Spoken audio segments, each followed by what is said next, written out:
የምትንቀሳቀስ ቸርች እንደሆነች የምናረጋግጥበት በዓል አንዱ በዓል ነውና ያው ይሄንን ታሪክ ያው ሰሞኑን እንደውም ቅርብ ጊዜ ልሳለ በደንብ ስንገባ ስለነበር ነው እንጂ ያው የሐዋርያት ሥራ ምዕራፍ 2 ነው እንጂ የማያውቅ ሰው የለም ማለት እርግጠኛ ነኝ። እስቲ የሚሰማ ሰው ምን ላይ ነው የጻፈው? እስቲ የትኛው የመጽሐፍ ቅዱስ ክፍል ላይ ነው የጻፈው? መንፈስ ቅዱስ እንደወረደ ኮመንት ላይ አሳውቁኝ እስቲ።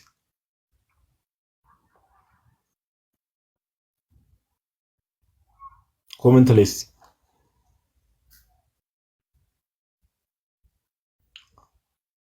ተከታታይ 10 ሰው ጽፎ 10ሩም ሰው ካላገኘ በጣም ጸብ ውስጥ ነው የምንገባው። አይ የትኛው የመጽሐፍ ቅዱስ ክፍል አይደለም ያለው ከነ ምዕራፉ ተናገሩ። ይሄን ካላወቃችሁ ላይቡን ዲስኮኔክት አድርገን የምንወጣው ራሱ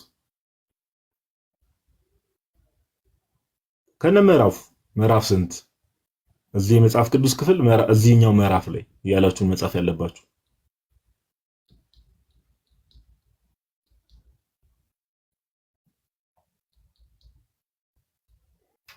መንፈስ ቅዱስ እንደወረደ ወይ ደግሞ ጌታችን በተስፋው ቃል መሰረት መንፈስ ቅዱስ እንደሚልክላቸው ያው ዮሐንስ ወንጌል ላይ ተናግሮ የለ ያ የሐዋርያት ሥራ ምዕራፍ 1 ላይም ትመለከታላችሁ ኃይልን እስክትቀበሉ ድረስ በኢየሩሳሌም ቆዩ የሚለውን ነገር ያ ፍጻሜ ያገኘ ወይ ደግሞ መንፈስ ቅዱስ እንደወረደ የሚናገር የመጽሐፍ ቅዱስ ክፍል ኦኬ። አሁን የሐዋርያት ሥራ ምዕራፍ 2 ያው የሐዋርያት ሥራ ምዕራፍ 2ን ሁላችሁም ገብታችሁ ማንበብ ትችላላችሁ። መንፈስ ቅዱስ እሺ ክፍሉን አንብበው መሰለኝ እናንብበው መሰለኝ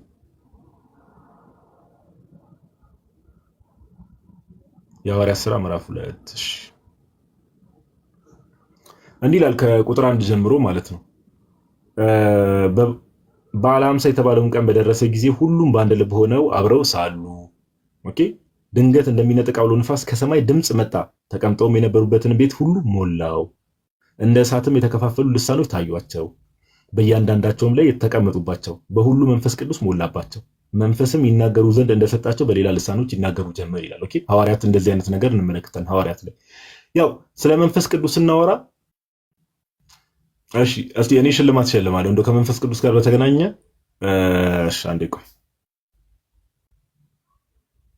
እሺ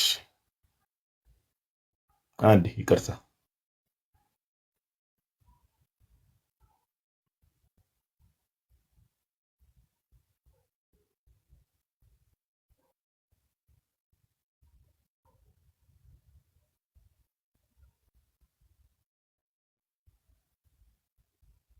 እሺ መንፈስ ቅዱስ አምላክ መሆኑን የሚያሳዩ ሁለት የመጽሐፍ ቅዱስ ጥቅሶች እስቲ ኮሜንት ላይ ነቃ ነቃ በሉ። ትንሽ እንነቃቃ መሰለኝ እንቅልፍ እንዳይመጣ። መንፈስ ቅዱስ አምላክ መሆኑን የሚያሳዩ ሁለት የመጽሐፍ ቅዱስ ክፍሎች። ያው እኛ እንደ ጴንጤዎች ወይ ደግሞ እንደ ሙስሊም መንፈስ ቅዱስ አምላክ ነው የሚል ጽሑፍ ሳይሆን መንፈስ ቅዱስ አምላክ መሆኑን የሚያሳይ እንደውም 3 አድርጌዋለሁ። የቻለ 3 ያልቻለ 2 አምላክ መሆኑን የሚያሳይ ነው ያልኩት። እሺ ሚኒመም 2 ነው የሚቻለው። ሚኒመም 2 ነው የሚቻለው።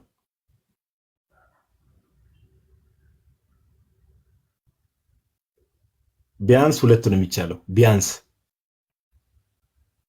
አንድ አሁን እነ ዊንታና አንዳንድ የጻፋችሁ አላችሁ 2 ነው የሚቻለው ቢያንስ። ጥቅሱን ጎን ለጎን ኮማ አድርጋችሁ መጻፍ ትችላላችሁ። ነቃ ብሉላችሁ፣ አትፍሩ፣ ሞክሩ። አይዘው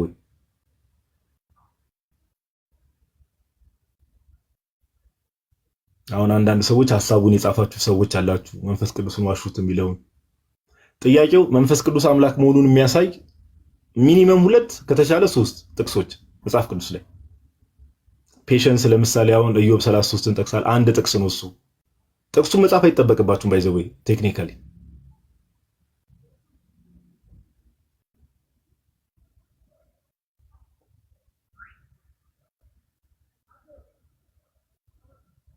እሺ ለምሳሌ ዮሐንስ 15:26ን ዮሐንስ 15:26 ለምሳሌ ለመንፈስ ቅዱስ አምላክነት ይጠቀሳል። ዮሐንስ 15:26 ከአብ ዘንድ የሚልክላችሁ አጽናኝ እኮ ነው የሚለው። ከአብ የሚመጣ የእውነት መንፈስ በመጣ ጊዜ ነው የሚለው አምላክ መሆኑ። ኧረ ተው አታሳፍሩ። ኦኬ ብርክቲ የሚል ዩዘር ኔም ለመጀመሪያ ጊዜ 2 ጥቅሶች አንድ ላይ ተመለከትኩ። ኢዮብ 33 እና የሐዋርያት ሥራ ምዕራፍ 5። እሺ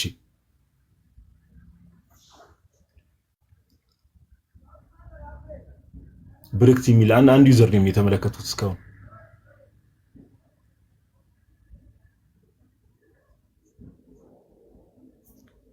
አንድ ዩዘር ኔም ጠራለሁ። በኋላ ላይ እስካሁን ማንም ያልጠቀሰውን ጥቅስ የጠቀሰ አንድ ዩዘር ኔም ጠራለሁ።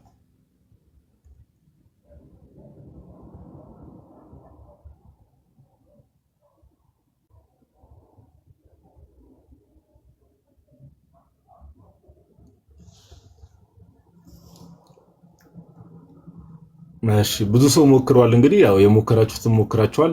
ያው አንድ ጥቅስ የመለሳችኋላችሁ፣ ሁለት ጥቅስ የመለሳችኋላችሁ። ግን አንድ ጥቅስ እስካሁን አንድ ለየት ያለ ጥቅስ የተመለከትኩት ብዙ ጊዜ የማይጠቀስ ጥቅስ አንድ ሰው ሲጠቅስ ተመልክቻለሁ። ሁንዳኦል አንደርስኮር 27 የሚለው ዩዘር ኔም ማለት ነው። ኢዮብ 33 ያላችሁ ልክ ናችሁ። የእግዚአብሔር መንፈስ ፈጠረኝ የሚለውን ኢዮብ ሲናገር ማለት ነው። ኢዮብ ምዕራፍ 33 ጥቅሱን አንብበው። አብረን ጥቅሱን እናንብበው። ኢዮብ 33 እሺ። ኢዮብ እሺ።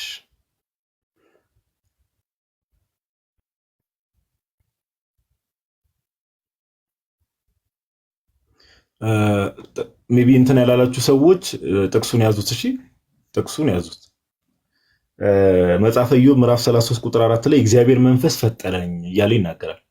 የእግዚአብሔር መንፈስ ፈጠረኝ፣ ሁሉንም የሚችል የአምላክ እስትንፋስ ሕይወት ሰጠኝ።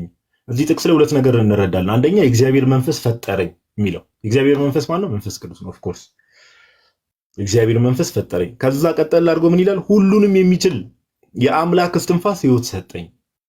ስለዚህ መንፈስ ቅዱስ ምንድነው? ሕይወት ሰጪ ነው። የቅድስት ሥላሴ ትምህርት ላይ በደንብ ተመልከቱ ጋይስ። አሁን እዚህ ጋር ሁሉንም የሚችል የአምላክ እስትንፋስ ሕይወት ሰጠኝ። መጽሐፈ ኢዮብ ምዕራፍ 33 ቁጥር 4ን እንደ መጀመሪያው ጥቅስ ትዝ ይላችኋል። ዮሐንስ ወንጌል ምዕራፍ 5 ላይ ስንነጋገር ኦኬ። አሁን እዚህ ጋር የመጽሐፈ ኢዮብ ምዕራፍ 33 ቁጥር 4 ላይ ሁሉንም የሚችል የአምላክ እስትንፋስ ሕይወት ሰጠኝ። ሕይወት ሰጪ ማነው? የአምላክ እስትንፋስ ኦኬ። የአምላክ እስትንፋስ ሕይወት ሰጪ እንደሆነ እንመለከታለን። ቅድስት ሥላሴ ላይ ያለው ነገር እንድትረዱ ነው።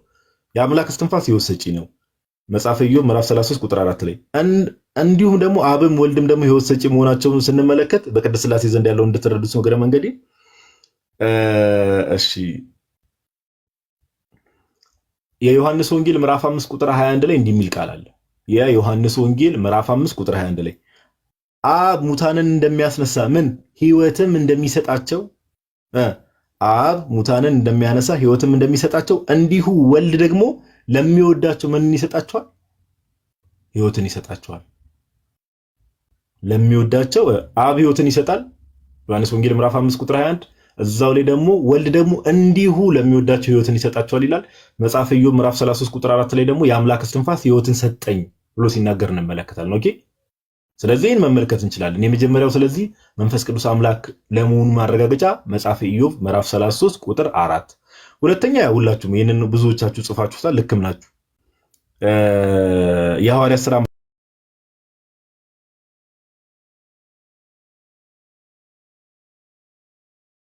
ምዕራፍ 5 ላይ እንመለከታለን።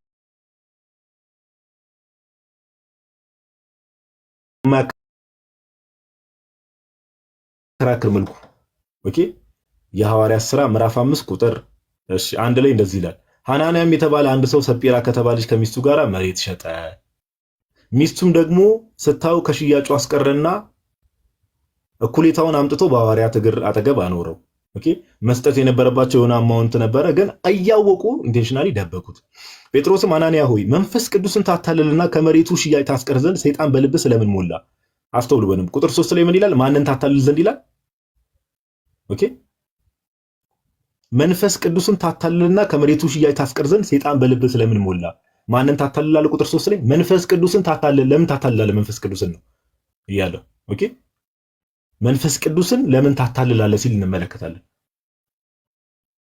ቁጥር 4 ላይ እንደዚህ ሳትሸጠው ያንተ አልነበረምን? ከሸጥከውስ በኋላ በስልጣን አልነበረምን? ይህ ነገር ስለምን በልብህ አሰብክ? እግዚአብሔርን እንጂ ሰውን አልዋሸህም አለው።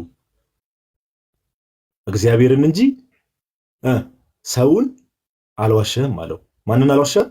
እግዚአብሔርን ነው ያሸው። ቁጥር 3 ላይ ማንን? መንፈስ ቅዱስ ለምን ታታላል? ስለዚህ መንፈስ ቅዱስ ለምን ታታላል? አንድ ዝቅ ብሎ እግዚአብሔርን ነው ያሸው፣ እግዚአብሔርን ያታለልከው አለ። ስለዚህ መንፈስ ቅዱስ ምንድነው? እግዚአብሔር ነው። ኦኬ በቀላሉ በዚህ መረዳት እንችላለን። ሶስተኛው አንድ ሰው ሁንዳኡል 27 የሚል ዩዘርኔም ብቻ የጠቀሰው አንድ ጥቅስ ምንድነው? አንደኛ ቆሮንቶስ ምዕራፍ 2 ቁጥር 10 ላይ በደንብ ስሙ እሺ። አንደኛ ቆሮንቶስ ምዕራፍ 2 ቁጥር 10 ላይ እንደዚህ ይላል። ከቁጥር 9 ጀምሮ እናንተው እንዲህ ይላል። አንደኛ ቆሮንቶስ አንደኛ ቆሮንቶስ ምዕራፍ 2 ከቁጥር 9 ጀምሮ ነገር ግን ዓይን ያላየችው ጆሮም ያልሰማው በሰውም ልብ ያልታሰበው እግዚአብሔር ለሚወዱት ያዘጋጀው ተብሎ እንደተጻፈ እንዲህ እንናገራለን ካለ በኋላ ቁጥር 10 ላይ እንደዚህ ይላል። አንደኛ ቆሮንቶስ ምዕራፍ 2 ቁጥር 10 ላይ መንፈስም ስሙኝ በደንብ መንፈስ ማን ነው? መንፈስ ቅዱስ የእግዚአብሔርን ጥልቅ ነገር እንኳ ሳይቀር ሁሉን ይመረምራልና ለኛ እግዚአብሔር በመንፈሱ በኩል ገለጠው ይላል። መንፈስ የማንን? የእግዚአብሔርን ጥልቅ ነገር እንኳን ሳይቀር ሁሉን ይመረምራል። የእግዚአብሔርን ጥልቅ ነገር በቃ ሳይቀር ምን ይመረምራል? ሁሉን ይመረምራል። የእግዚአብሔርን ጥልቅ ነገር የሆነ መመርመር የሚችል እንደው ፍጡር ሊኖር ይችላል? በፍጹም ሊኖር አይችልም። የእግዚአብሔርን ጥልቅ ነገር ሲባል ዲቴል የሆኑ እያንዳንዱ ያለው ነገር ሁሉ ሳይቀር ይመረምራል። መንፈስ ቅዱስ ኦኬ። በቅድስት ሥላሴ ዘንድ ያለ መተዋወቅ ቅድም እንዳልኳችሁ አብ ወልድ መንፈስ ቅዱስ ስለ መንፈስ ቅዱስ ሕይወት እንደሚሰጥ መጽሐፈ ኢዮብ ምዕራፍ 33 ቁጥር 4 ላይ ተመለከተ። አብም ወልድም ሕይወት ሰጪ መሆናቸውን የዮሐንስ ወንጌል ምዕራፍ 5 ቁጥር 21 ላይ ተመለከተ። ኦኬ። አሁን ደግሞ በቅድስት ሥላሴ ዘንድ ያለ መተዋወቅ እንዴት ነው ቢሉ አንደኛ ቆሮንቶስ ምዕራፍ 2 ቁጥር 10 ላይ የእግዚአብሔርን ጥልቅ ነገር እንኳን ሳይቀር ሁሉን ይመረምራል። ሁሉን መንፈስ ቅዱስ። ማቴዎስ ወንጌል ምዕራፍ 11 ላይ ስንሄድ ደግሞ ጋይስ ማቴዎስ ወንጌል ምዕራፍ 11 ቁጥር 27 ላይ ስንሄድ ኦኬ ማቴዎስ ወንጌል ምዕራፍ 11 ቁጥር 27 ላይ እንዲህ የሚል ቃል እናገኛለን። ጌታ እንዲህ አለ ቁጥር 27 ላይ ሁሉ ከአባቴ ዘንድ ተሰጥቶኛል። በደንብ ስሙ። ሁሉ ከአባቴ ዘንድ ተሰጥቶኛል፣ ከአብ በቀር ወልድን የሚያውቅ የለም፣ ከወልድም በቀር ወልድም ሊገልጥለት ከሚፈቅድ በቀር አብን የሚያውቅ የለም። ስለዚህ ካሁን በኋላ ሰው ለምሳሌ ይሄንን ጥቅስ ጠቅሶ ሰው ለምሳሌ እንደ ይሄው እዚህ ጋር መንፈስ ቅዱስ መች ተጠቀሰ? አሁን ለምሳሌ ጆቫ ዊትነሶችን ብታወሯቸው እንደዚህ አይነት አርጊመንት ያነሳሉ። ባይዘው የይሖዋ ምስክሮች ለምን የይሖዋ ምስክሮች ወይ ደግሞ ጆቫ ዊትነስ መንፈስ ቅዱስን እንደ ኃይል ነው የሚያስቡት፣ እንደ ፐርሰን ወይ ደግሞ እኔነት ያለው አካል ብለው አያስቡ። ኃይል በቃ እግዚአብሔር ኃይል ነው ብለው ነው የሚያስቡት።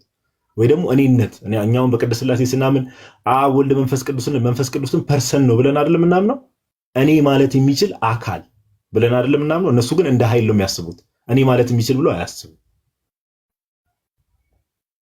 ኦኬ በቅድስት ሥላሴ ዘንድ ያለ መተዋወቅ አያችሁ እንዴት እንደሆነ። ከአብ በቀር ወልድን የሚያውቅ የለም።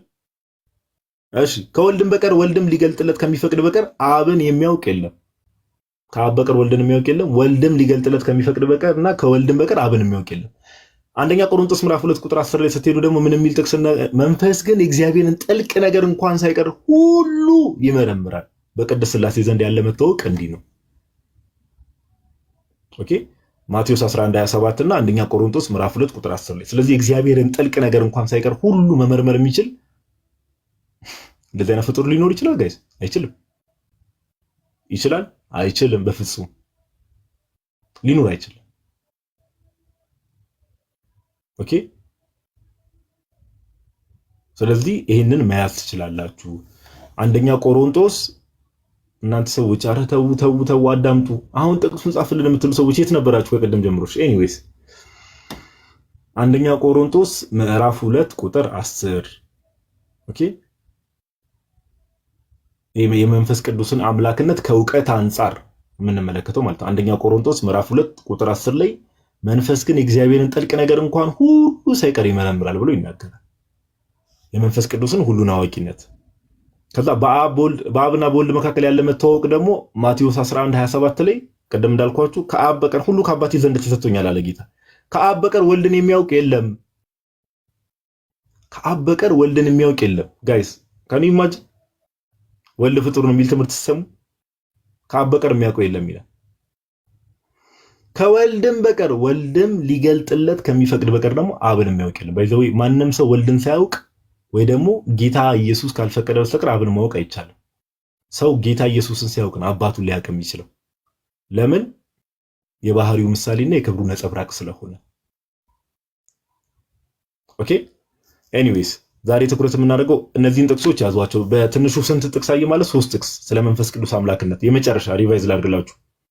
ኦኬ መጽሐፈ ኢዮብ ምዕራፍ 33 ቁጥር 4 1 የሐዋርያት ሥራ ምዕራፍ 5 ከቁጥር 1 ጀምራችሁ አንብቡት። ከቁጥር 1 እስከ 4 የሐዋርያት ሥራ ምዕራፍ 5 ከቁጥር 1 እስከ 4 የመጨረሻው ደግሞ ምንድነው ከተባለ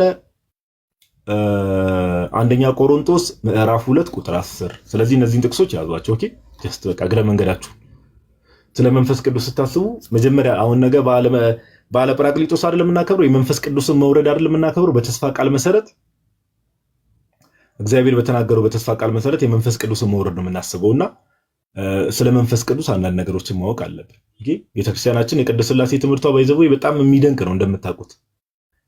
ከቤተክርስቲያን ውጭ ያሉ ሰዎች ጋር ሄዳችሁ ብትመለከቱ ሊትራሊ ቅድስት ሥላሴ ተረስቷል። ባለፈውም ብያቸዋለሁ። አንድ መጽሐፍ አለ ዶክተር ጄምስ ዋይት የምታውቁት ከሆነ ያው ሜቢ የውጭውን ዓለም ውይይቶች ምናምን የምትመለከቱ ሰዎች ካላችሁ ታውቁታላችሁ። ኦኬ እና አይ ቲንክ ርዕሱን ካልተሳሳትኩ ብቻ ዘ ፎርጋትን ትሪኒቲ በፕሮቴስታንቱ ዓለም ላይ ዘ ፎርጋትን ትሪኒቲ እንደዛ አይነት ቶፒኩ ብቻ ምንድነው የመጽሐፉ ዋና ዓላማ ምንድነው? የተረሱት ቅድስት ሥላሴዎች በፕሮቴስታንቱ ዓለም ላይ ሊትራሊ ተረስተዋል። ቅድስት ሥላሴ ባይዘው በፕሮቴስታንቱ ዓለም ላይ ተረስቷል። አሁን እኛ ስለ መንፈስ ቅዱስ ስናስብ መንፈስ ቅዱስ በምን መልኩ ነው ራሱን የገለጠው መጽሐፍ ቅዱስ ላይ? ኦኬ መንፈስ ቅዱስ ምን አይነት ጸጋዎችን ነው የሚሰጠው ብለን ስንመለከትና ከቤተ ክርስቲያን ውጭ ያሉ ሰዎች ጋር ግን የመንፈስ ቅዱስ ዲፊኒሽን ራሱ በጣም ተዛብቷል። በጣም ነው የተዛባው። ኦኬ በጣም ነው የተዛባው። ከዚህ አንጻር ነው ስለ መንፈስ ቅዱስ እንደዚህ ካልን ኦኬ ወደ ሐዋርያት ሥራ እንሂድና የተወሰነ ነገር ልበላችሁና ማማይ ሜቢ ከተስፋው ቃል አንጻር የምትዩ ነገር ካለ አንድ ሁለት ጥቅስ ማንሳት የምትፈልጊው ካለ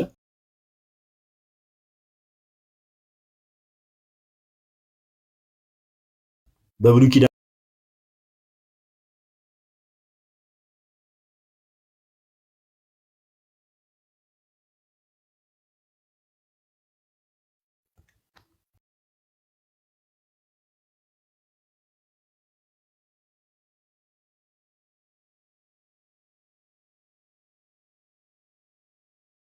ጋይስ በደንብ ጥቅሱ እንደገሚላችሁ አንዴ ትንቢተ ኢዩኤል ምዕራፍ 2 ቁጥር 28 ጀምሮ ከዚህም በኋላ እንዲህ ይሆናል፣ መንፈሴን በስጋ ለባሽ ሁሉ ላይ አፈሳለሁ። ወንዶችና ሴቶች ልጆቻችሁም ትንቢት ይናገራሉ፣ ሽማግሌዎቻችሁም ሕልምን ያልማሉ፣ ጎበዞቻችሁም ራእይን ያያሉ አለ። ምኔን አፈሳለሁ ብሏል? መንፈሴን አፈሳለሁ በስጋ ለባሽ ሁሉ ላይ አፈሳለሁ። ወንዶችና ሴቶች ልጆቻችሁም ትንቢት ይናገራሉ፣ ሽማግሌዎቻችሁም ሕልምን ያልማሉ፣ ጎበዞቻችሁም ራእይን ያያሉ ብሎ በነቢዩ በኢዩኤል ላይ አድሮ አምላካችን እግዚአብሔር መንፈሱን እንደሚያፈስልን ተናግሯል ማለት ነው። አንተ ደግሞ ጨምርላችሁ። እንዴ ትንቢቱ ፍጻሜ የሚያገኝበትንማ ተናገሪ ከመጣሽ አይቀር። ኦኬ ሐዋርያት ሥራ ምዕራፍ 2 ከቁጥር 1 ጀምሮ እንግዲህ ጌታችን መድኃኒታችን ኢየሱስ ክርስቶስ ዮሐንስ ወንጌል ምዕራፍ 16 ላይ ካያችሁ እኔ ካልሄድኩ አጽናኙ ወደ እናንተ አይመጣም፣ ነገር ግን እኔ ብሄድ ይሻላችኋል ብሎ አጽናኙ ወደ እነሱ የሚመጣው ጌታ ኢየሱስ ወደ አባቱ ሲሄድና በቀኙ ሲኖር ነውና ይሄ ሲባል ግን መንፈስ ቅዱስ በምድር ላይ አልነበረም ወይ የሚል ጥያቄ ከሆነ መንፈስ ቅዱስ በየትኛውም ቦታ ያለ ነው፣ በሁሉ ቦታ ምሉ የሆነ አምላክ ነው። ነገር ግን ለሐዋርያቱ በጸጋ አልተሰጣቸውም ነበረ። ለዛ ነው ቅዱስ ጴጥሮስ መንፈስ ቅዱስም ስላልተሰጠው ጌታውን እስከ መካድ ድረስ የደረሰውና መንፈስ ቅዱስ ለሐዋርያቱ በጸጋ ስላልተሰጣቸው ጌታ ኢየሱስ እኔ ብሄድ ይሻላችኋል ይሄንን ጸጋ እንደተቀበሉ በማለት ሲነግራቸው እንመለከታለን። ብዙ የምነግራችሁ ነገር አለ፣ ነገር ግን አሁን አትችሉትም ይላቸዋል ጌታ እንደውም ማለት ነው። ብዙ ሊላቸው ይፈልጋል፣ ግን ደግሞ እነሱን የሚያበረታቸው መንፈስ አልነበረም። የሚያጠነክራቸው እንትን የሚላቸው የሚያበረታቸው መንፈስ ቅዱስ ስላልተሰጣቸው ምን አላቸው ጌታ? እኔ ብሄድ ይሻላችኋል፣ የሚያበረታችሁን አጽናኝ የሆነው መንፈስ እልክላችኋለሁ። ብዙ የምነግራችሁ ነገር ነበረኝ፣ ግን ደግሞ አሁን አትችሉትም ብሎ ጌታ ያንን የሚያበረታቸውን የሚያጽናናቸውን መንፈስ ቅዱስን ሲልክላቸው ሐዋርያት ሥራ ምዕራፍ 2 ላይ በበዓለ ሃምሳም የተባለውም ቀን በደረሰ ጊዜ ሁሉም በአንድ ልብ ሆነው አብረው ሳሉ ድንገት እንደሚነጠቅ አውሎ ንፋስ ከሰማይ ድምፅ መጣ፣ ተቀምጠውም የነበሩትንም ቤት ሁሉ ሞላው። እንደ እሳትም የተከፋፈሉ ልሳኖች ታዩአቸው፣ በእያንዳንዳቸውም ላይ ተቀመጡባቸው። በሁሉ መንፈስ ቅዱስ ሞላባቸው፣ መንፈስም ይናገሩ ዘንድ እንደሰጣቸው በሌላ ልሳኖች ይናገሩ ጀመር አለ። እንግዲህ ጌታ ኢየሱስ እኔ እሰጣቸዋለሁ እልክላቸዋለሁ ያላቸውን መንፈስ ቅዱስን ቃል እንደገባላቸው በቃሉ መሰረት ጌታ አድርጎ በአባቱ ቀኝ ከተቀመጠ በኋላ ይህንን የሚያበረታቸውን መንፈስ ቅዱስን ደግሞ ልኮላቸው ፍጻሜውን ሲያሳያቸው እንመለከታለን ማለት ነው። ቀጥል ገዴ። እሺ ማማ ቃልት ያሰማልን። ያው ማማ ያውን እንዳለችው ትንቢተ ኢዩኤል ምዕራፍ 2 ላይ ያለው ፍጻሜ ያገኘው የሐዋርያት ሥራ ላይ ነው። መቼስ ብዙ ጊዜ ያው ታውቁታላችሁ። እስቲ አንድ ጥያቄ ልጠይቃችሁ እንደው እግረ መንገዳችንን እዚህ አሁን ማማ ያነሳችሁ ሐሳብ ላይ የእግዚአብሔርን መንፈስ ፍጡር የሆነ አካል ብቻ ሊያፈሰው ይችላል? ጋይስ ኮሜንት ላይ ሲያሳውቁ አስባችሁበት እንዲሁ በስሜታዊነት አይደለም።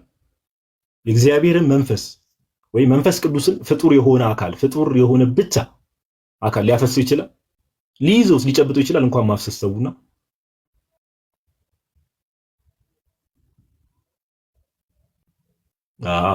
እሺ አይችልም በሚለው ምልአተ ጉባኤው አጽድቆታል ትላለህ። ስቀለደው እሺ አይችልም አይደል? በምን አቅሙ የሚል ደስ የሚል ኮሜንት ነው። በምን አቅሙ እውነት ለማውራት በምን አቅሙ ሊያፈሰው ይችላል? አሁን ማማ ያለችው ግን አይታችሁ ከሆነ እሺ አሁን አብረን ኮሜንት ላይ እየጻፋችሁ ምናምን ነገር ጀስት ኦኬ ኢንተራክት እንድናደርግ ነው። አሁን ማማ ያለችው ትንቢተ ኢዩኤል ላይ አይታችሁ ከሆነ እግረ መንገዳችን አንዳንድ ሐሳብ ጎን ለጎን አንሳ ብለን ያው የጌታችን ኢየሱስ ክሪስቶሴንትሪክ ነው ያው ትምህርታችን በሙሉ እንደምታውቁት። እሺ ትንቢተ ኢዩኤል ምዕራፍ 2 ቁጥር 28 ላይ ከዚህም በኋላ እንዲህ ይሆናል፣ መንፈሴን በስጋ ለባሽ ሁሉ ላይ አፈሳለሁ፣ ወንዶችና ሴቶች ልጆቻችሁም ትንቢት ይናገራሉ፣ ሽማግሌዎቻችሁም ህልምን ያልማሉ። ይሄን የተናገረው ማን ነው ጋይስ? መንፈስን በስጋ ለባሽ ሁሉ ላይ አፈሳለሁ ያለው ማን ነው? በብሉይ ኪዳን ቶሎ መልስ ቶሎ። መንፈስን በስጋ ለባሽ ሁሉ ላይ አፈሳለሁ ያለው ማን ነው? ትንቢተ ኢዩኤል ምዕራፍ 2 ቁጥር 28 ላይ እግዚአብሔር አይደል? ያህዌ። አዎ ያህዌ መሆኑን በምን እናውቃለን? እዛው ትንቢተ ኢዩኤል ምዕራፍ 2 ቁጥር 27 ላይ እኔም በእስራኤል መካከል እንዳለሁ እኔም አምላካችሁ እግዚአብሔር እንደሆንኩ ከኔም በቀር ሌላ አምላክ እንደሌለ ታውቃላችሁ፣ ሕዝቤም ለዘላለም አያፍርም። ስለዚህ ያህዌ ምን አለ? እግዚአብሔር አምላክ ምን አለ? መንፈሴን በስጋ ለባሽ ሁሉ ላይ አፈሳለሁ። አሁን ማማይ ቅድም እንደነገረችን ይሄ ትንቢት ፍጻሜ ያገኘው ምንድነው? ምን ላይ ነው ከተባለ የሐዋርያት ሥራ ምዕራፍ 2 ላይ አይደል ጋይስ? የሐዋርያት ሥራ ምዕራፍ 2 ላይ ሄዳችሁ ስትመለከቱ አሁን ማማይ እስከ ቁጥር 5 ድረስ ስላነበበችልን በኋላ ስለ ልሳን የጸጋ ስጦታዎች የተወሰነ ነገር እላችኋለሁ። እኔ ግን ቅዱስ ጴጥሮስ ስለተናገረው ትንቢት ነው መናገር የምፈልገው። ሁላችሁም የሐዋርያት ሥራ ምዕራፍ 2 ላይ ትሄዱና ቅድም ሁለት ነገር ተስማምተናል አይደል? አንደኛ በብሉይ ኪዳን መንፈሴን አፈሳለሁ በስጋ ለባሽ ሁሉ ላይ መንፈሴን አፈሳለሁ ብሎ የተናገረው ማን ነው? እግዚአብሔር አምላክ። ኦኬ እግዚአብሔር አምላክ ነው። መንፈሴን በስጋ ለባሽ ሁሉ ላይ አፈሳለሁ ያለው ማን ነው? እግዚአብሔር አምላክ። ሁለተኛ ፍጡር የሆነ አካል ብቻ የእግዚአብሔር መንፈስ ሊያፈስ ይችላል? መንፈስ ቅዱስን አይችልም አይደል? በሱ ተስማምተናል። ስለዚህ የሐዋርያት ሥራ ምዕራፍ 2 ላይ ትሄዱና ከቁጥር 14 ጀምሮ እንመልከት። ኦኬ እየዘለልኩ መሀል ላይ ያነባለሁ። እሺ ቆይ እሺ ከቁጥር 14 ጀምሮ እናንብብ አብረን። 17 ጀምሮ ኢዩኤልን ኮት የሚያደርገው ቁጥር 17 ላይ ያበለቅ ከእንትኑ ጀምሮ ላንብብላችሁ ብዬ ነው። ይሄ ከስር መሰረቱ አለ አይደለ? ይሄ የወይን ጠጅ ምናምን ከሚለው ከዛ ጀምሬ ነው። አንቺ ያልሽው ልክ ነሽ። ከ17 ላይ ነው ያለው። ቁጥር 14 ላይ እንደዚህ ይላል ጋይስ። ነገር ግን ጴጥሮስ ከ11 ጋር ቆመ፣ ድምፁን ከፍ አድርጎ እንዲህ ሲል ተናገራቸው፣ አይሁድ በኢየሩሳሌም የምትኖሩ ሁላችሁ ይህ በእናንተ ዘንድ የታወቀ ይሁን። ይህንን ጴጥሮስ እየተናገረ ያለው ምንድን ነው? መንፈስ ቅዱስ ከወረደ በኋላ ኦኬ። አይሁድ በኢየሩሳሌም የምትኖሩ ሁላችሁ ይህ በእናንተ ዘንድ የታወቀ ይሁን፣ ቃሎችንም አድምጡ። ለእናንተ እንደመሰላችሁ እነዚህ የሰከሩ አይደሉም። ያው ሰዎች ሲያዩዋቸው የሰከሩ መስሏቸው ከቀኑ 3ኛ ሰዓት ነውና፣ ነገር ግን አለና ቁጥር 16 ላይ በደንብ ተመልከቱ። ይህ በነቢዩ በኢዮኤል የተባለው ነው። በማ ቅድም ትንቢተ ኢዮኤል ምዕራፍ 2 ላይ ተመልክተን የለ ጋይስ? ምዕራፍ 2 ቁጥር 28 ላይ ነገር ግን ይህ በነብዩ በኢዮኤል የተባለው ነው። ቁጥር 17 ላይ ኢዮኤልን ይጠቅሳል። ኦኬ ነብዩ ኢዮኤልን ሲጠቅስ እንመለከታለን። ቅዱስ ጴጥሮስ እግዚአብሔር ይላል በመጨረሻም ቀን እንዲህ ይሆናል፣ ስጋ በለበሰ ሁሉ ላይ ከመንፈሴ አፈሳለሁ፣ ወንዶችና ሴቶች ልጆቻችሁም ትንቢት ይናገራሉ፣ ጎበዞቻችሁም ራእይ ያያሉ፣ ሽማግሌዎቻችሁም ህልም ያልማሉ እያለ ይመጣል። አሁን ቀጥታ እንድትሄዱ የምፈልገው ቅዱስ ጴጥሮስ ሙሉን አንብቡት። ከዚህ በፊት ኦፍኮርስ ያላነበበ ክርስቲያን አለ ብዬ አላስብም። አንብቡት። ቁጥር 33 ላይ ኦኬ ተመጡና ቁጥር 33 ላይ የሐዋርያት ሥራ ምዕራፍ 2 ከቁጥር 32 ጀምሮ እናንብብ። እንዲህ ይላል ይህን ኢየሱስን እግዚአብሔር አስነሳው። ኦኬ ይህን ኢየሱስን እግዚአብሔር አስነሳው፣ ለዚህም ነገር እኛ ሁላችን ምስክሮች ነን ካለ በኋላ ቁጥር 34 ቁጥር 33 ላይ ምን ይላል? ስለዚህ በእግዚአብሔር ቀኝ ማነው በእግዚአብሔር ቀኝ ከፍ ከፍ ብሎ? ጌታችን ኢየሱስ በእግዚአብሔር ቀኝ ከፍ ከፍ ብሎና የመንፈስ ቅዱስን የተስፋ ቃል ከማ ተቀብሎ? ከአብ ተቀብሎ ይህ እናንተ አሁን የምታዩትና የምትሰሙትን አፈሰሰው። ከፍ ከፍ ብሎና የመንፈስ ቅዱስን የተስፋ ቃል ከአብ ተቀብሎ ይህ እናንተ አሁን የምታዩትና የምትሰሙትን አፈሰሰው ይላል። እናንተ የምታዩትና የምትሰሙትን ምን አለው? አፈሰሰው። ማን ያፈሰሰው? ኮሜንት ላይ ያሳውቁኝ። የሐዋርያት ሥራ ምዕራፍ 2 ላይ አሁን ባነበብኩ የሐዋርያት ሥራ ምዕራፍ 2 ቁጥር 33 ላይ አሁን ባነበብኩላችሁ ጥቅስ መሰረት ማን ያፈሰሰው? አይ ማማ ይመች። እዚህ ደቅ ብለሽ በኮሜንትም አክቲቭ ትሆኛለሽ አንቺ የተመታሽ። አረ የሐዋርያት ሥራ ጋይ ስሙ። የሐዋርያት ሥራ ምዕራፍ 2 ቁጥር 33 ላይ ስለዚህ በእግዚአብሔር ቀኝ ከፍ ከፍ ብሎና የመንፈስ ቅዱስን የተስፋ ቃል ከአብ ተቀብሎ ይህ እናንተ አሁን የምታዩትን የምትሰሙትን አፈሰሰው። የሐዋርያት ሥራ ምዕራፍ 2 ቁጥር 33 መሰረት አድርጋችሁ ማን ያፈሰሰው? ሹንዳኡል ጎበዝ። አዎ ጌታ ኢየሱስ ያላችሁ ልክ ናችሁ። ማን ያፈሰሰው? ጌታ ኢየሱስ። ኦኬ ቅዱስ ጴጥሮስ በነገረን መሰረት ማን ነው መንፈስ ቅዱስን ያፈሰሰው? ጌታችን ኢየሱስ። ቅድም ምን ተባብለን ነበረ? ትንቢተ ኢዮኤልን ደግሞ ስንጠቅስ ምን ተባብለን ነበረ? ትንቢተ ኢዮኤል ምዕራፍ 2 ቁጥር 28 ደግሞ ኦኬ ማን ነው በሥጋ ለባሽ ሁሉ ላይ መንፈሴን አፈሳለሁ ብሎ የተናገረው? ጋይስ ያህዌ አይደል? ቅድም ምን ተባብለን ነበረ? ትንቢተ ኢዮኤል ምዕራፍ 2 ቁጥር 28 ደግሞ በዛ መሰረት በሥጋ ለባሽ ሁሉ ላይ መንፈሴን አፈሳለሁ ብሎ የነበረው ማነው? ያህዌ። አሁን ማነው በአዲስ ኪዳን ፍጻሜውን ሲያገኝ ያፈሰሰው? ጌታችን ኢየሱስ። ለዛ ነው ጌታ ኢየሱስ ያህዌ በሥጋ ተገልጦ ነው። ኦኬ ጌታችን ኢየሱስ ክርስቶስ ያህዌ አምላክ በሥጋ ተገልጦ ነው የምንለው ለዚህ ነው። ኦኬ አምላክ በሥጋ ተገልጦ ነው። ኦፍ ኮርስ ለክርስቶስ ኢየሱስ አምላክነት እልፍ አላፍ ጥቅሶች መጽሐፍ ቅዱስ ላይ ይጠቀሳሉ። ግን ከነዛ ውስጥ አንዱ የብሉይ ኪዳን ጥላ ነው። አዲስ ኪዳን እንደምታውቁት ፍጻሜው ነው። ኦኬ ብሉይ ኪዳን ሻዶ ጥላ ነው። ነገር ግን ብሉይ ኪዳን ላይ የተነገሩ ትንቢቶች ብዙ ለያህዌ ለአምላክ የተነገሩ ነገሮች በጌታችን ኢየሱስ ፍጻሜ ሲያገኙ እንመለከታለን። እና ከዚህ አንጻር ምን መረዳት እንችላለን? ከዚህ አንጻር ምን መረዳት እንችላለን ከተባለ ጌታችን ኢየሱስ ያህዌ በሥጋ ተገልጦ እንደሆነ ማወቅ እንችላለን። ለማንኛውም ወደ ቀደመው ነገር እንመለስና የሐዋርያት ሥራ ምዕራፍ 2 ላይ ከላይ ጀምሮ ያለውን እንመልከት። ኦኬ ማማይ ቅድም ያነበበችውን አንድ አፍታ ሪቫይዝ ላይ አድርግላችሁ ነው። ቁጥር 3 ላይ እንደ እሳትም የተከፋፈሉ ልሳኖች ታዩአቸው፣ በእያንዳንዳቸውም ላይ ተቀምጡባቸው። እሺ ማማይ ቆይ አንዴ መዝሙር እንስማ መሰለኝ መሀል ላይ አንድ መዝሙር ወይ ጋብዥንና ከዛ የመንፈስ ቅዱስ የጸጋ ስጦታዎች ከሚለው አንጻር አንዳንድ ነገሮችን አይተን እንትን እንላለን። የምትለው ሐሳብ አለ? እድል ስጥ። የጸጋ ስጦታዎች ላይ ዝም ብለህ ሙድ እንዴት ነው? የገባ ባለ ሀብት አለ እና ሙዲያውን እሱን ሰላም ብል ብቻ ነው። ያው ታውቃለህ፣ እኔ ባለ ሀብት አለ። እረዳለሁ። ናትሻ ሰላም ብያለሁ። እንዴት አለ? እንኳን ደህና መጣ ሰውየው። እንዴት አመሻችሁ? ጋዲ ዮባ ማማይ ዮባ በጣም ደስ ብሎናል። ዩቲዩብ ምናምን ጀምረሽ በቃ እያጨናነቅሽ ነው። እሱ እንዳለ ሆኖ አንገተን አይደክምህም? ናቲ በዚህ ፕሮፋይል እኮ እኛ አረጀን። 73 ነው ባይዘው የተነሳው። ገና 2 ዓመት አልሞላውም በለው ናቲ። አይ አረጀን እኛ እኮ ገና ከመቀየርክ ዮባ እንደዚህ ታስቀያይመናለህ እንዴ? አይደለም ደግሞ እኮ አስተያየቱ እኮ ማለት ነው ጋዲ ዘምሮ ነው የሚመስለው። ናውረድ ናውረድ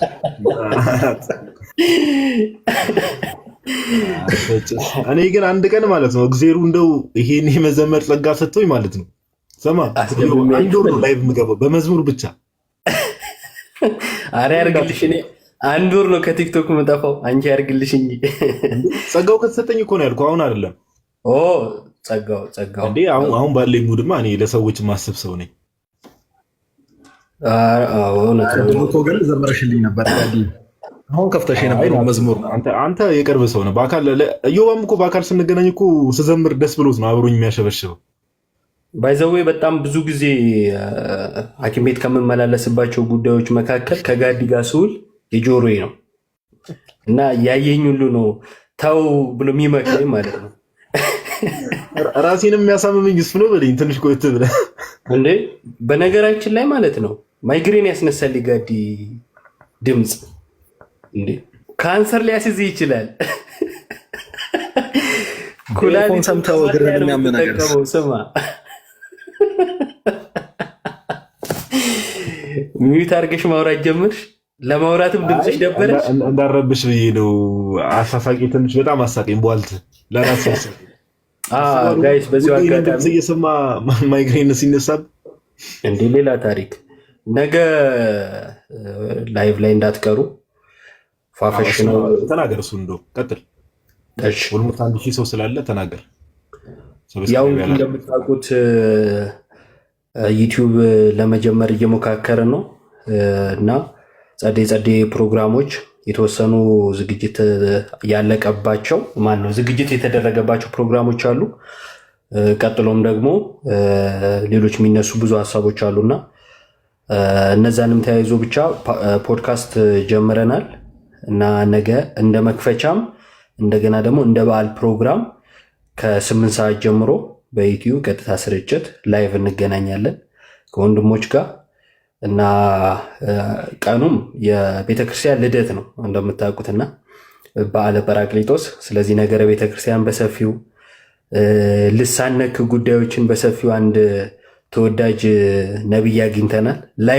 ላይቭ መጥቶ ልሳን የሚናገር ጋዲ ተረጉማል ተብሏል። እንግዲህ እስካሁን ባለው መረጃ መሰረት እና እንዳትቀሩ። ያው እንግዲህ ነገ ፕሮግራሙን ለመከታተል ዩቲዩብን ሰብስክራይብ ማድረግ ይኖርባቸዋል። ለማድረግ ደግሞ ቀጥታ እኔ ፕሮፋይል ላይ ነው የምትሄዱት። ከዛን ሊንኩን ትጫናላችሁ፣ ዩቲዩብ ይወስዳችኋል ማለት ነው። በዛ አልሆን ካላችሁ ኢዮብ ዘሚካኤል ብላችሁ ሰርች ስታደርጉ ይመጣላችኋል። አንድ ቪዲዮ ነው የተለቀቀው፣ 5 ደቂቃ የሚሆን ቪዲዮ ተለቋል። እሱን እየገባችሁ እና የሎጎውን ትርጉም እዛ ላይ የተወሰነ ነገር ለማብራራት ሞክረናል በተወሰነ መጠን። እሷንም ስሟት እና በጣም የወደድኳት ሎጎ ነች። በነገራችን ላይ ጋዲ እንዴት አያት? አይ ያምራል። እመቤቴን ላይክ መስቀሉም ደግሞ ይሄ የገባበት አገባብ ምናምን ነገር በኋላ ትርጉሙን ምናምን እንትን ስለው ጸዴ ነው። ጌታ በጣም አሪፍ ነው። ከጽፉ ጋር ደግሞ ፐርፌክትሊ ፊት አደረገልኝ። የሚወደኝ ቢኖር ላዛሮ ነው የሰራውና በጣም የሚገርም ተሰጥኦ ነው ያለው። የአኬን የሰራው ልጅ ማለት ነው። እና ምንም የሰጠነው ሀሳብ የለም ራሱ ከስሙና ኢዮብ ዘሚካኤል ነኝ። ስለዚህ ሚካኤል እንኳን እንዳይቀርብኝ በማሰብ መስቀሏ ጫፍ ላይ ሾል ያለች ነገር አለችና ሚካኤል ከዘንዶ ጋር ተዋግቶ እንዳሸነፈ እንደጣለው እናውቃለን። ስለዚህ ሰይፉን እሱን ለማሳየት በሚል እና ኢየሱስን መስቀሉን ተሸክሞ መከተል እንደሚገባ ማለትም መከራውን ጌታ ኢየሱስ ክርስቶስ የሚወደኝ ቢኖር መስቀሉን ተሸክሞ ይከተለኝ እንዳለ እንዲሁም ደግሞ የጌታን ትምህርት የሰማ በፖድካስቱ በወንድሞች በመምህራን የሚተላለፈውን የክርስትናን ትምህርት የሰማ ቀጥታ የሚያደርገው ምንድን ነው ማለት ነው? መልእክቱ ሲጠቀለል ኢየሱስን መከተል ማለት ነው። እና ያንን ያዘለ ሀሳብ ነው እና በጣም ደስ ብሎኛል። ወድጄዋለሁ ሀሳቡ እና አብራችሁን ስለሆናችሁ ሁላችሁንም እግዚአብሔር ያክብርልን። በጣም እናመሰግናለን። በቻሌንጅም ሰብስክራይብ በማድረግም በውስጥም በማበረታታት የጻፋችሁልኝ ያላችሁ ያልመለስኩላችሁ በጣም ብዙ በርታ ምናምን ያላችሁ ሁላችሁንም እግዚአብሔር ያክብርልኝ። አመሰግናለሁ አብራችሁኝ ያላችሁ። እንግዲህ ለመልካም ያደርገው ነው። ሌላ ምንም አንልም። ነገ እንገናኝ። አሜን አሜን። ያደርገዋል። የእግዚአብሔር ፍቃድ ይጨምርበት። ዮባዬ ነገ ከ8 ሰዓት ጀምሮ ያው የዮባን ዩቲዩብ ሰብስክራይብ ያላደረጋችሁ ሰዎች ሰብስክራይብ አድርጉ። ከዚህም በኋላ ያው እንዳለው ደግሞ ለወደፊት ደግሞ ያው እንግዲህ በዚህ ቲክቶክ ላይ የምታዩን ወንድሞች ምናምን ነገር አንድም ሁለትም ሶስትም ይሁን የተለያዩ ቶፒኮችን ያው ዩቲዩብ አድቫንቴጁ ምንድነው? ብዙ ጊዜ ሲታሰብበት የነበረ ነገር ዩቲዩብ አድቫንቴጁ ምንድነው?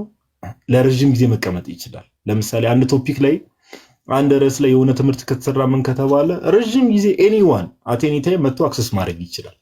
ኦኬ ኤኒዋን በየትኛውም ሰዓት ላይ መጥቶ አክሰስ ማድረግ ይችላል እና አድቫንቴጁ እሱ ነው። ኢንኬዝ የቲክቶክ ቢቋረጥ ራሱ አትሊስት ገብቷቸዋል። ይሄ ሁሉ ፎሎወር እዚህ ጋር ዮባ ያለው ፎሎወር አለ።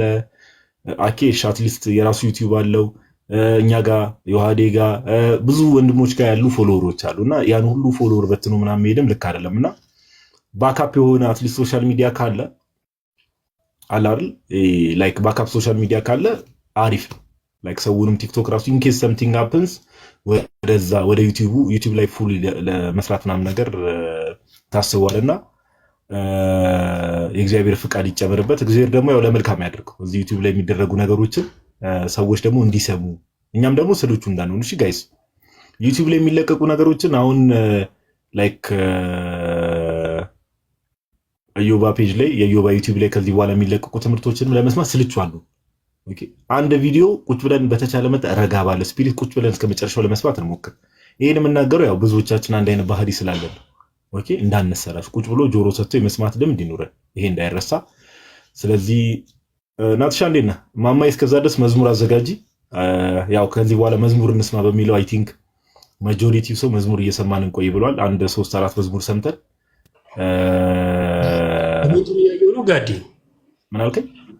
ኮሜንቱን እያየኸው ነው? ምንድን ነው የሚለው?